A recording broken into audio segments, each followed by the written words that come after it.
Hello students, आप लोगों का हम लोग संसाधन में सेकेंड चैप्टर भूमि, मृदा, जल, प्राकृतिक वनस्पति और वन्य जीवन संसाधन पे बातचीत कर रहे थे। इस पे हम लोगों ने भूमि, मृदा, जल इन तीनों टॉपिकों पे बातचीत करनी है।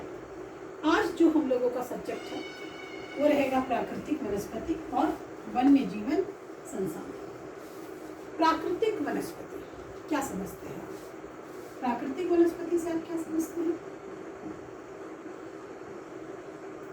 जैसा कि नाम से ही पता चल रहा है, प्राकृतिक वनस्पति का मतलब है वह वनस्पति जो प्रकृति में स्वतः उगती है और विकसित होती है। यानी कि ऐसी वनस्पति जिसको उगाने में मानव का जो है ज़्यादातर कोई हाथ नहीं होता, वह स्वतः प्रकृति से उगती है, बारिश के पानी में बढ़ती है, हमारे वातावरण को स्वच्छ और सुंदर बनाए रखती है। प्राकृतिक वनस्पति जो है इसमें सभी चीज शामिल है। इसमें आप घास भी ले सकते हैं, छोटे छोटे जो फूल के पौधे हैं वो भी हैं, बड़े बड़े विशाल वृक्ष जैसे कि आपके शीशम है, बरगद है, कटहल है, ये सारे के सारे शामिल होते हैं। यानी कि प्राकृतिक वनस्पति का जो क्षेत्र है वो काफ़ी बड़ा है। इसमें छोटे छोटे घास से लेकर के बड़े बड़े सघन और लंबे वृक्ष शामिल होते हैं। प्राकृतिक वनस्पति से जो है हम लोगों को बहुत सारे उत्पाद भी मिलते हैं और इन उत्पादों का हम लोग जो है बहुत तरीके से इस्तेमाल करते हैं। जैसे कि कुछ उत्पाद जो है वो मुख्य है और दूसरे जो है वो गौण है। यानी कि वह उत्पाद जो हम लोगों को डायरेक्टली मिलता है, सीधे हम लोगों को प्राकृतिक वनस्पति से प्राप्त होते हैं। दूसरा वैसे उत्पाद जो प्राकृतिक वनस्पति पर ही विकसित होते हैं। जैसे कि मुख्य उत्पाद में जो हम लोग सबसे पहले रखते हैं वो है आपका लकड़ी। ये चाहे लकड़ी कोई भी हो, चाहे ये शीशम का लकड़ी हो, देवदार की लकड़ी हो, चंदन की लकड़ी हो, खैर की लकड़ी हो, या फिर ये जो है आपका कटहल की लकड़ी हो, ये प्लाईवुड हो, ये सारे के सारे जो है ये मुख्य उत्पाद है। यानी कि प्राकृतिक वनस्पति से जो हम लोगों को मुख्य उत्पाद के रूप में प्राप्त होता है वो लकड़ी है। और गौण उत्पाद क्या है? गौण उत्पाद वैसे उत्पाद हैं जो प्राकृतिक वनस्पति की सहायता से ही हमें मिलते हैं। जैसे कि आप लोग देखिए मधु, केंदुपत्ता,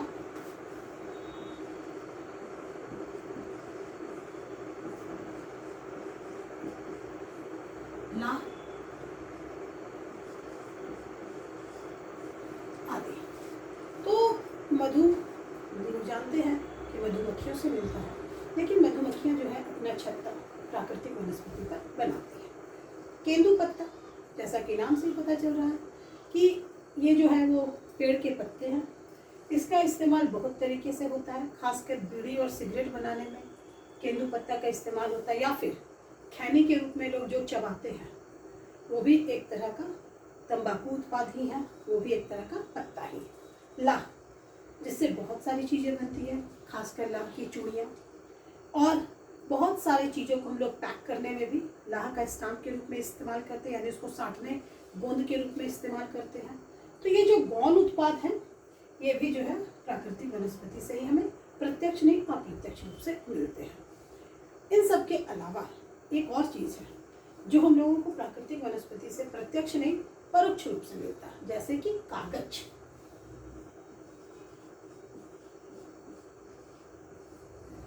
कागज जो है वो लकड़ी की लुगदी बना करके तैयार किया जाता है और इसका भी हम लोग बहुत इस्तेमाल करते हैं। यानी कि प्राकृतिक वनस्पति जो है हमारे लिए बहुत ही उपयोगी है। सिर्फ इतना ही नहीं, ये जो प्राकृतिक वनस्पति है वो हमारे पर्यावरण को संतुलित भी रखती है। हम लोग अच्छी तरह से जानते हैं कि पर्यावरण के संतुलन के लिए ये बेहद ज़रूरी है कि जो गैसों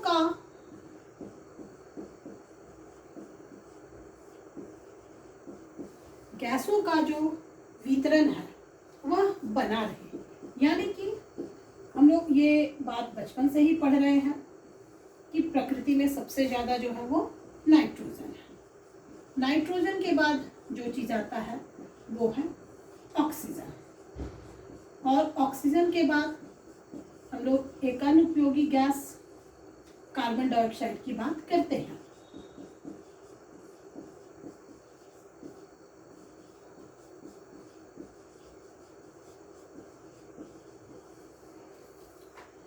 तो हम लोग जानते हैं कि नाइट्रोजन जो है वो 77% से ऊपर है, ऑक्सीजन जो है वो 20% से ऊपर है, और कार्बन डाइऑक्साइड जो है वो 0.03% है। आज जो है हम लोग प्राकृतिक वनस्पति को खत्म कर रहे हैं, जिसके कारण ये जो रेशियो है, ये जो अनुपात है वो गड़बड़ा रहा है। अब क्या हो रहा है, ऑक्सीजन की मात्रा घट रही है और कार्बन डाइऑक्साइड की मात्रा बढ़ रही है। ऐसा क्यों हो रहा है? ऐसा इसलिए हो रहा है क्योंकि प्राकृतिक वनस्पति जो है ये कार्बन डाइऑक्साइड का इस्तेमाल करती है और बदले में हम लोगों को ऑक्सीजन देती है।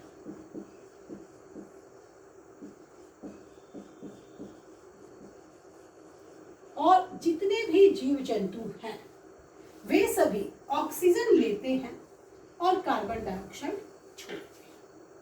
समस्या ये है कि चूंकि धीरे धीरे पृथ्वी पर मनुष्यों की संख्या बढ़ते जा रही है, मनुष्यों की संख्या बढ़ रही है, तो जाहिर है कि हमारी ऑक्सीजन की जो मांग है या ऑक्सीजन की जो उपयोगिता है वो बढ़े जा रही है। इसके विपरीत कार्बन डाइऑक्साइड की जो मात्रा है वो बढ़ रही है।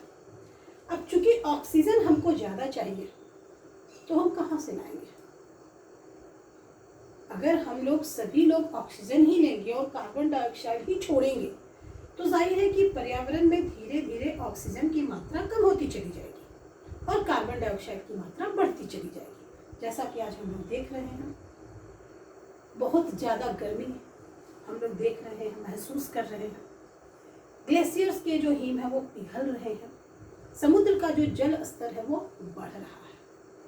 इन सभी का कारण सिर्फ एक है कि हम लोग क्या कर रहे हैं कि इस प्राकृतिक वनस्पति को नष्ट कर रहे हैं।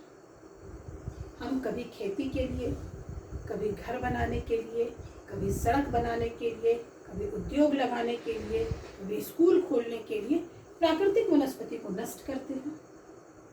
तो जाहिर है कि जब प्राकृतिक वनस्पति की मात्रा कम होगी तो वो कार्बन डाइऑक्साइड की कम मात्रा का ही इस्तेमाल कर पाएगी, और जितना वो कार्बन डाइऑक्साइड की मात्रा का इस्तेमाल करेगी उतना ही के लगभग वो ऑक्सीजन भी हमें देगी।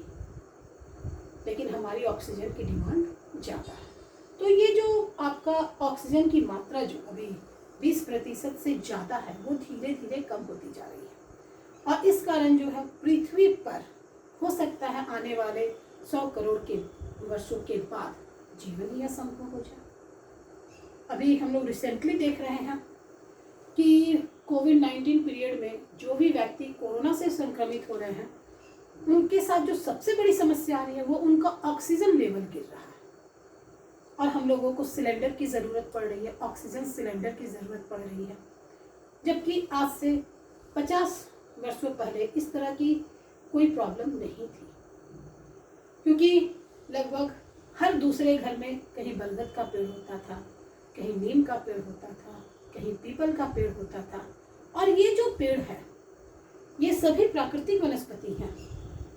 आप कभी भी बरगद के पेड़ को नहीं उगा सकते हैं, आप कभी भी पीपल के पेड़ को नहीं उगा सकते हैं, आप कभी भी नीम के पेड़ को नहीं उगा सकते हैं।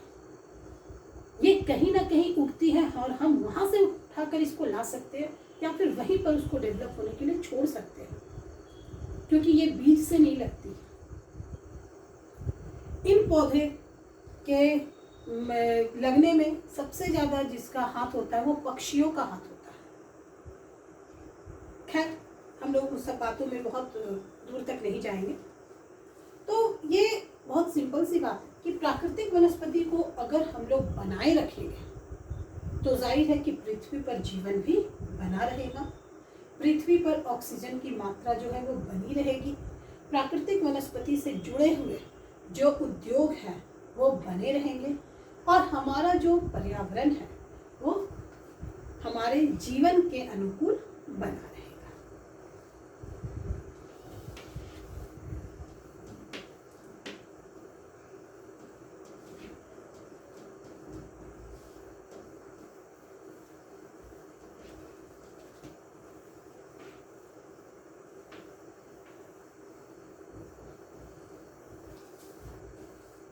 प्राकृतिक वनस्पति के प्रकार आपके जो बुक में दिया गया है उसके अनुसार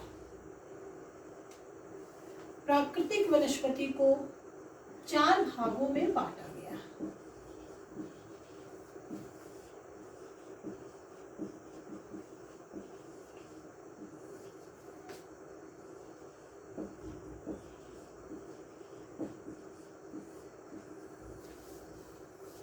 इसमें पहला है वन, दूसरा है घास स्थल,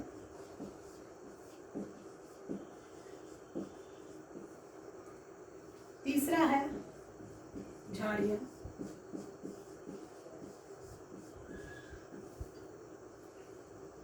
चौथा जो है वो है टुंड्रा प्रकार की वनस्पति।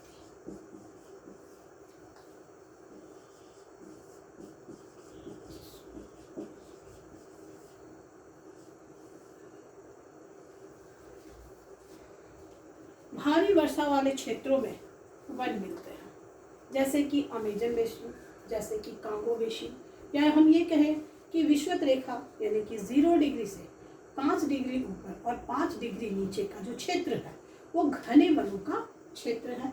चूंकि यहाँ पर सालों भर बारिश होती है, इसलिए यहाँ पर जो है हम लोगों को बहुत ही घने वन मिलते हैं। दूसरा जो है वो है आपका घास प्रदेश।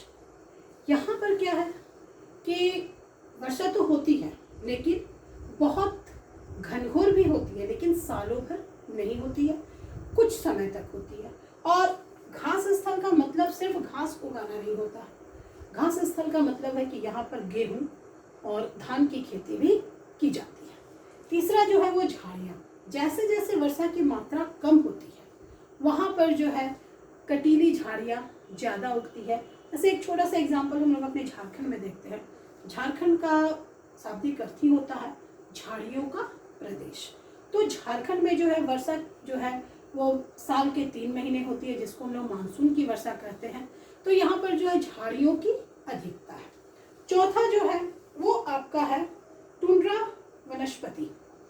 टुंड्रा वनस्पति में भी हम लोग ये देखते हैं कि जहाँ पर बहुत ज़्यादा ठंड है, यानी कि बर्फ है लेकिन वर्षा नहीं है, यानी कि पानी जो है वो बर्फ के रूप में ही गिरता है। तो वैसे क्षेत्रों में जो है वो टुंड्रा वनस्पति पाई जाती है, यानी कि वैसी वनस्पति जिसमें जो है पेड़ के जो पत्ते होते हैं वो मुख्यतः इस तरह से होते हैं। टुंड्रा वनस्पति की खासियत यही है कि पेड़ का जो स्ट्रक्चर है वो इस तरह का होता है ताकि जो भी बर्फ यहाँ पर गिरे वो नीचे चला जाए और जो वनस्पति है यानी कि पेड़ पौधे हैं वो बच जाए। हमारे झारखंड में जो है मानसूनी वर्षा होती है और मानसूनी वर्षा में भी हमारे पूरे झारखंड में एक जैसी वर्षा नहीं होती है। तो जहाँ पर ज़्यादा बारिश होती है वहाँ पर जो है हम लोगों को ज़्यादा घने जंगल भी दिखते हैं, जैसे कि चतरा, कोडरमा, ये सब जगहों में ज़्यादा जंगल है। दुमका, लातेहार, इन जगहों में ज़्यादा जंगल है। वैसे क्षेत्र जहाँ पर औद्योगिक विकास ज़्यादा हुआ है या फिर जहाँ पर शहरीकरण ज़्यादा हुआ है वहाँ यद्यपि बारिश उतनी ही होती है, लेकिन वहाँ पर जो हम लोगों को इतना सघन वन नहीं देखने को मिलता है, क्योंकि यहाँ पर खेती का विस्तार हुआ है, यहाँ पर जो है उद्योगों का ज़्यादा विस्तार हुआ है। एक और चीज़ है प्राकृतिक वनस्पति में हम लोग एक पढ़ते हैं कि हम लोग एक पतझड़ वन बोलते हैं। पतझड़ वन का क्या मतलब है?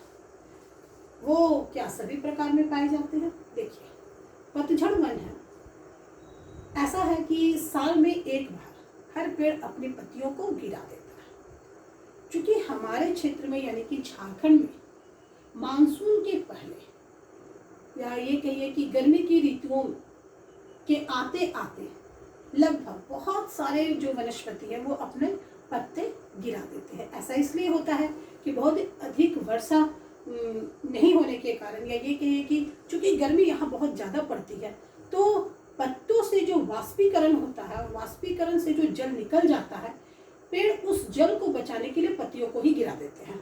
ना पत्ती रहेंगे ना वाष्पीकरण होगा। और इस तरह से जो है हम लोगों को बरसात के पहले सारे जो है जंगल वो एकदम उजड़े उजड़े से नजर आते हैं। ऐसा नहीं है कि ये प्रक्रिया जो है वो सघन वन वाले क्षेत्रों में नहीं होता है, वहाँ पर भी होता है। लेकिन वहाँ पर क्या है, चूंकि प्राकृतिक वनस्पति की वहाँ विविधता बहुत ज़्यादा है, तो सारे जो पेड़ हैं वो एक ही मौसम में अपनी पत्तियों को नहीं गिराते हैं। और चूंकि अलग अलग समय में पत्तियां गिरती हैं अलग अलग पेड़ों की, इसलिए वो जो वन है हम लोगों को हरा भरा ही नजर आता है। तो वनस्पति में हम लोग ये देखें। इसके आगे जो आपका टॉपिक है वो है वन्य जीवन संसाधन। वन्य जीवन संसाधन से आप क्या समझते हैं? देखिए, वन्य जीवन संसाधन मतलब कि जो भी जंगल है हम लोगों के, उसमें जो रहने वाले जीव जंतु हैं, उन लोगों को हम लोग किस प्रकार जो है संरक्षित कर सकते हैं और किस प्रकार से उनका संसाधन के रूप में इस्तेमाल किया जा सकता है। यानी कि वन्य जीवन संसाधन में जो है सिर्फ पशु ही नहीं बल्कि पौधे भी आते हैं। ये सभी एक दूसरे से बहुत ही जुड़े हुए हैं, क्योंकि अगर प्राकृतिक वनस्पतियां नहीं होंगी तो जो जीव जंतु है, जो प्राकृतिक रूप से जो जीव जंतु मिलते हैं हम लोगों को, जैसे कि शेर है या बाघ है या चीता है या हिरन है या जंगली खरगोश है, ये सारे के सारे जो है वनों में ही विकसित होते हैं, प्रकृति की गोद में पलते बढ़ते हैं, और ये कहीं ना कहीं हमारे पर्यावरण को बचाने में बहुत बड़ी भूमिका जो है निभाते हैं। हमारे यहाँ जो है वन्य जीवों के संरक्षण के लिए 1972 से ही काम किए जा रहे हैं। 1972 में ही कानून बनाया गया और बहुत सारे भागों को संरक्षित क्षेत्र जो है वह घोषित कर दिया गया। ऐसे क्षेत्रों में आम लोगों का जाना या फिर वहाँ पर किसी भी प्रकार का शिकार करना जो है गैर कानूनी घोषित कर दिया गया। और इसके तहत जो है बहुत सारे नेशनल पार्क बनाए गए, जिसको कि हम लोग राष्ट्रीय उद्यान कहते हैं, और बहुत सारे अभयारण्य भी बनाए गए, यानी कि जहाँ पर घूमने फिरने के लिए जाया जा सकता है। नेशनल पार्क की अवधारणा जो थी वो मुख्यतः बाघों के संरक्षण से जुड़ी हुई है। यानी कि ये समझा गया कि अगर हम लोगों को अपनी प्राकृतिक वनस्पति को बचाए रखना है, अपने पर्यावरण को संतुलित रखना है, तो हम लोगों को बाघों को संरक्षित करना बेहद जरूरी है। और इसी के तहत जो है बाघों के संरक्षण के लिए 1972 ईस्वी में नेशनल पार्क की स्थापना की गई। इसमें बहुत सारे नेशनल पार्क बनाए गए, जिसमें से एक हमारे झारखंड जिला में भी है, जो कि लातेहार में है, बेतला नेशनल पार्क। बाद में जो है अन्य जीवों को भी, जैसे कि हाथी के लिए असम में बनाया गया नेशनल पार्क, पक्षियों के लिए जो है वो भरतपुर यानी कि राजस्थान में बनाया गया नेशनल पार्क। तो इस तरह से जो है जो जीवों की, जो जंतुओं की रक्षा करना हमारे लिए बेहद ज़रूरी हो गया, जिनको संरक्षित करना हमारे लिए बेहद ज़रूरी हो गया, तो उनके संरक्षण के लिए जो है वो नेशनल पार्क की स्थापना की गई। और जिन क्षेत्रों में उनकी उपलब्धता थी, बहुतायत से उपलब्धता थी, उन क्षेत्रों को संरक्षित क्षेत्र घोषित कर दिया गया। अभयारण्य के अंतर्गत वैसे क्षेत्र आते हैं जिसमें कि किसी विशेष जीव के लिए नहीं, बल्कि बहुत सारे जो छोटे छोटे जीव जंतु हैं जो उस क्षेत्र में रहते हैं, और एक तरह से वो हम लोगों के लिए मनोरंजन स्थल है।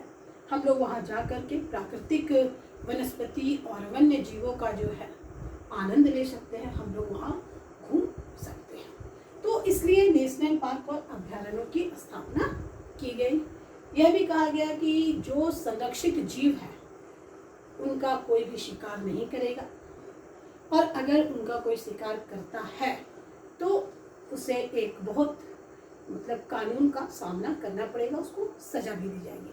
जैसा कि हम लोग जानते हैं कि काला हिरण के शिकार के संबंध में सलमान खान पर भी केस चलाया गया, क्योंकि उन लोगों ने किसी पिक्चर की शूटिंग के दौरान एक काले हिरण का शिकार किया था। तो जो जीव हमें बहुतायत से अब नहीं मिल पा रहे हैं, ऐसा ना हो कि आने वाली पीढ़ियां हमसे पूछे कि माँ बाघ क्या होता था, कोई ऐसा जीव भी होता था, चीता किसे कहते हैं, जो इतना तेजी से दौड़ता था। तो आने वाली पीढ़ियों के लिए अपने इस पर्यावरण को और अपने इस प्राकृतिक वनस्पति और वन्य जीवन संसाधन को बनाए रखना हम लोगों के लिए बेहद जरूरी है। तो आज हम लोगों ने प्राकृतिक और वनस्पति और वन्य जीवन संसाधन पर चर्चा की। देखिए स्टूडेंट्स, आप लोगों में 2 ही 4 स्टूडेंट्स हैं जिनका हमको रिप्लाई मिल रहा है। मैं ये चाहूँगी कि आप सभी रिप्लाई करें, समस्या होने पर फ़ोन करें। अगर आपको कुछ बात नहीं समझ में आ रहा है तो आप मेरे से प्रश्न करें, व्हाट्सएप पे करें, ऑडियो से करें, वीडियो से करें, फ़ोन से करें, एसएमएस से करें, आपको जैसी सुविधा मिल रही है आप वैसा करें। अब आप सभी को जो है डीजी स्कूल ऐप से मैंने जोड़ दिया है, तो आप सभी जो है अपने अपने मोबाइल पर डीजी स्कूल ऐप को डाउनलोड करें और अपना मोबाइल नंबर डाल करके लॉगिन करें। उसमें आपको आपके क्लास की सारी सामग्री भी मिल जाएगी। इसके अलावा झारखंड गवर्नमेंट के द्वारा या टीचर्स के द्वारा आपके सब्जेक्ट से रिलेटेड जो भी सामग्री डाली जा रही है वो सब भी मिल जाएगी। तो अब आप लोगों की बारी है, आप लोगों को पढ़ना है और इस लॉकडाउन का जो है इस्तेमाल बहुत ही अच्छे से करना है। प्राकृतिक वनस्पति चैप्टर आप लोग पढ़ रहे हैं, आप लोगों के आसपास बहुत सारे फूल पौधे हैं, आप लोग उनको बढ़ते देख रहे हैं, आप लोग खुद समझ रहे हैं कि प्राकृतिक वनस्पति क्या है, स्वतः कौन से पेड़ पौधे हैं जो उग जाते हैं, कौन से पेड़ पौधे हैं जो आप लोग फिर लगाते हैं। तो इसका एक छोटा सा चार्ट तैयार कीजिए, वैसे पौधे जो स्वतः उग जाते हैं, वैसे पौधे जिन्हें हम लगाते हैं। तो इस तरह से एक आपका जो है ये प्रोजेक्ट तैयार हो जाएगा और फिर इस प्रोजेक्ट का एक फोटो खींच करके आप लोग हमको व्हाट्सएप कर दीजिए। है ना मजेदार? बहुत मजा आएगा, आप लोग कोशिश कीजिए। आज के लिए इतना ही, धन्यवाद।